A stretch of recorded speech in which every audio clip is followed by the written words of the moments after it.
Renungan Pagi, Christ Triumphant atau Kristus yang Menang oleh Ellen G. White, 14 November 2025. Mari kita berdoa. Bapa kami yang di sorga, Allah pencipta langit dan bumi, laut dan segala isinya, Allah yang maha besar, maha kuasa, sumber segalanya, yang kami sembah selalu melalui anak-Mu yang tunggal, Yesus Kristus. Terpujilah Yesus, anak Allah yang maha tinggi, yang adalah penjamin dan pengganti kami. Pada pagi hari ini kami bersyukur boleh bangun dan berbakti dan sebagaimana membaca dan mendengarkan nasihat firman-Mu, kiranya ini menjadi pembaharuan bagi kami semua, agar tetap setia sampai mati. Beserta kami sepanjang perbaktian ini kehendak-Mu yang jadi. Ampun kami akan dosa dan salah, karena kami berdoa hanya dalam nama anak Allah yang tunggal, Yesus Kristus, yang adalah Tuhan dan Juru Selamat kami. Amin. Renungan hari ini akan dibacakan oleh Saudari Ellen Simamora. Kepada Saudari Ellen, kami persilahkan. Selamat pagi saudara-saudari yang kekasih dalam Yesus Kristus. Renungan pada pagi hari ini, Jumat tanggal 14 November 2025, berjudul Setia Sampai Mati. Ayat inti renungan pagi ini terdapat dalam Mazmur 91 ayat 4. Dengan kepaknya ia akan menudungi engkau, di bawah sayapnya engkau akan berlindung. Kesetiaannya ialah perisai dan pagar tembok. Bacaannya, tubuh John Hus hangus terbakar. Konsili telah melakukan semua yang dapat mereka lakukan terhadap orang yang satu-satunya kejahatannya adalah karena ia tidak dapat menerima konsili Konstans sebagai sesuatu yang sempurna, dan ia tidak dapat membiarkan suara mereka berdiri di atas suara Allah dalam firman-Nya. Namun Allah mencari kembali apa yang telah lampau, mengingat semua proses, baik penghakiman maupun belas kasihan. Biografi orang benar adalah salah satu harta terbaik yang dapat dimiliki gereja. Kita mendapatkan manfaat dari kisah-kisah tentang cara kerja kuasa jahat. Berbeda dengan perbuatan orang-orang yang selama berabad-abad hidup dari setiap firman yang keluar dari mulut Allah. Pengalaman yang kaya ini diwariskan kepada kita sebagai warisan yang sangat berharga. Ketika sejarah terulang kembali, ketika orang-orang hebat di bumi tidak lagi datang kepada Alkitab untuk mencari terang, bukti, dan kebenaran, ketika perintah manusia ditinggikan di atas perintah Allah, dan ketika menaati Allah, alih-alih hukum sipil dianggap sebagai kejahatan, maka kita tidak perlu lagi menapaki jalan yang hanya ditiru oleh sedikit orang yang telah mendahului kita. Tuhan menopang umat-Nya yang setia sampai akhir. Ini seharusnya menjadi dorongan.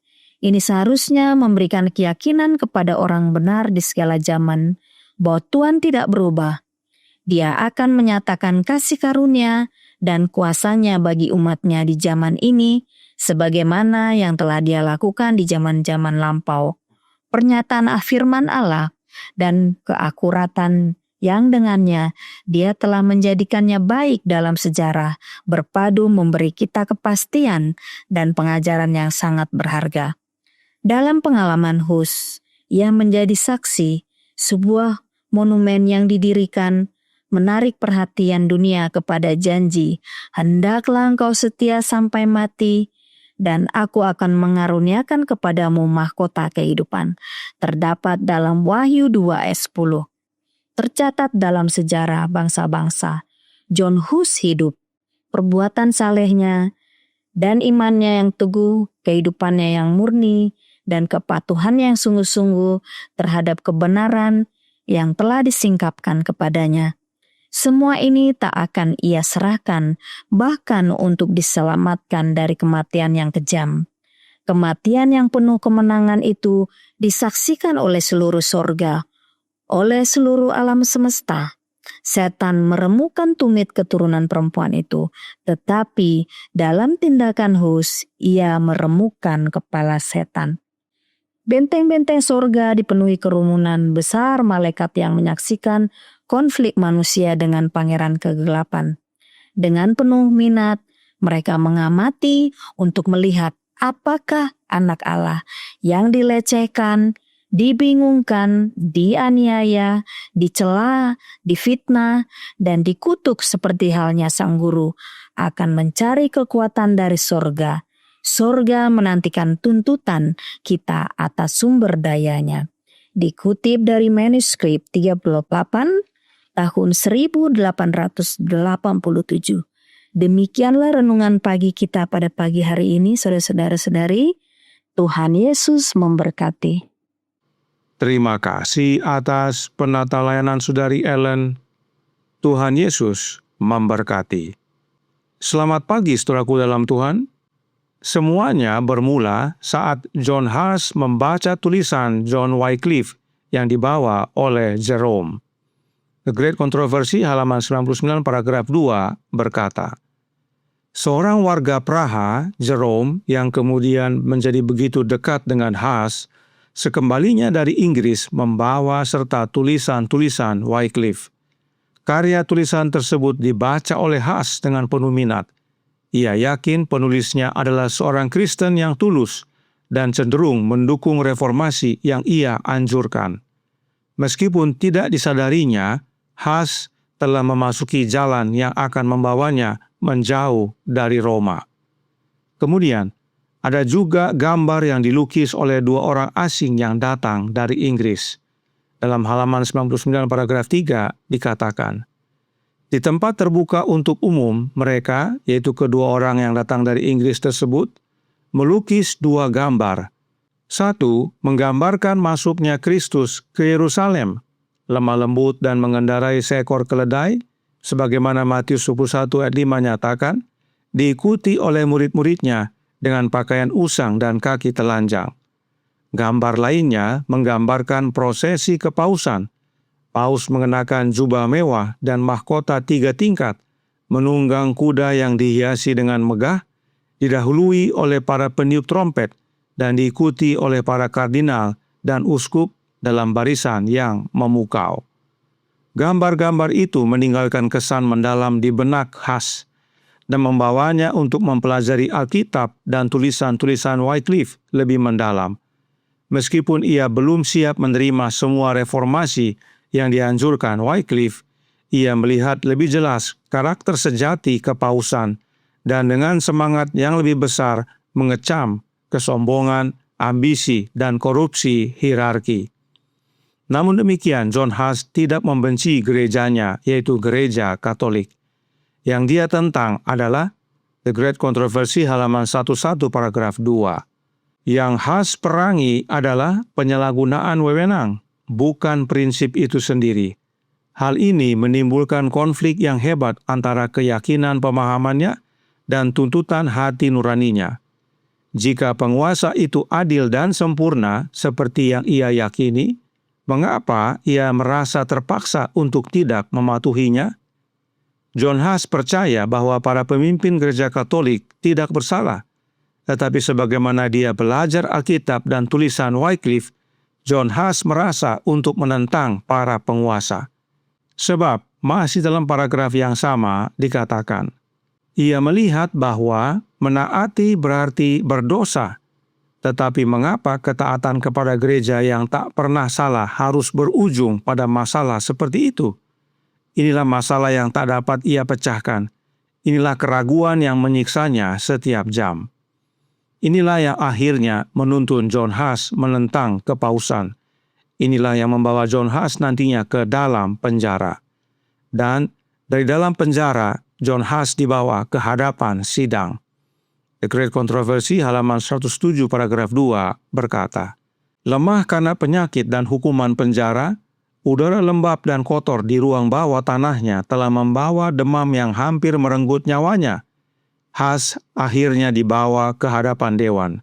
Dengan tubuh diborgol, ia berdiri di hadapan kaisar, yang kehormatan dan itikat baiknya telah dijanjikan untuk melindunginya.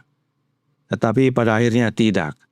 Dalam paragraf yang sama dikatakan, selama persidangannya yang panjang, ia teguh mempertahankan kebenaran, dan di hadapan para petinggi gereja dan negara yang berkumpul, ia menyampaikan protes yang khidmat dan setia terhadap korupsi hierarki. Ketika diminta untuk memilih apakah ia akan menarik kembali doktrinnya atau mati, ia menerima nasib sebagai martir.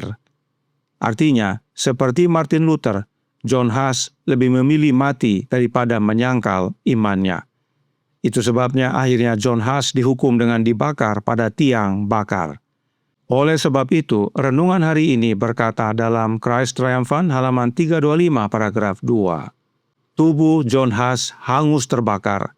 Konsili telah melakukan semua yang dapat mereka lakukan terhadap orang yang satu-satunya kejahatannya adalah karena ia tidak dapat menerima konsili Konstans sebagai sesuatu yang sempurna, dan ia tidak dapat membiarkan suara mereka berdiri di atas suara Allah dalam firman-Nya. John Huss setia sampai mati. Dia tidak membiarkan suara manusia berdiri di atas suara Allah. Firman Allah yang terutama bagi John Huss, dan untuk mempertahankan kebenaran, John Huss rela mati. Dan kematian John Huss bukanlah kekalahan, tetapi kemenangan. Renungan hari ini berkata dalam paragraf 5 yang berbunyi, kematian yang penuh kemenangan itu disaksikan oleh seluruh sorga, oleh seluruh alam semesta. Setan meremukkan tumit keturunan perempuan itu, tetapi dalam tindakan Huss, ia, yaitu Huss, meremukkan kepala setan. Setan memang berhasil membunuh Huss, tetapi kematian John Huss meremukkan kepala setan. Kiranya ini menjadi kekuatan bagi kita semua, sebab akan tiba waktunya kita pun akan dihadapkan kepada sidang, dan masing-masing kita diminta untuk menjelaskan kebenaran yang kita yakini. Dan sebagaimana John Huss yang tetap kuat, setia sampai akhir, oleh karena Yesus, demikian juga kita perlu tinggal di dalam Yesus, dan Yesus di dalam kita, agar kemenangan Yesus menjadi bagian kita. Tuhan memberkati, saya bawa dalam nama Yesus. Amin. Mari kita berdoa. Bapa kami yang di sorga, Allah pencipta langit dan bumi, laut dan segala isinya, Allah yang maha besar, maha kuasa, sumber segalanya, yang kami sembah selalu melalui anak-Mu yang tunggal, Yesus Kristus.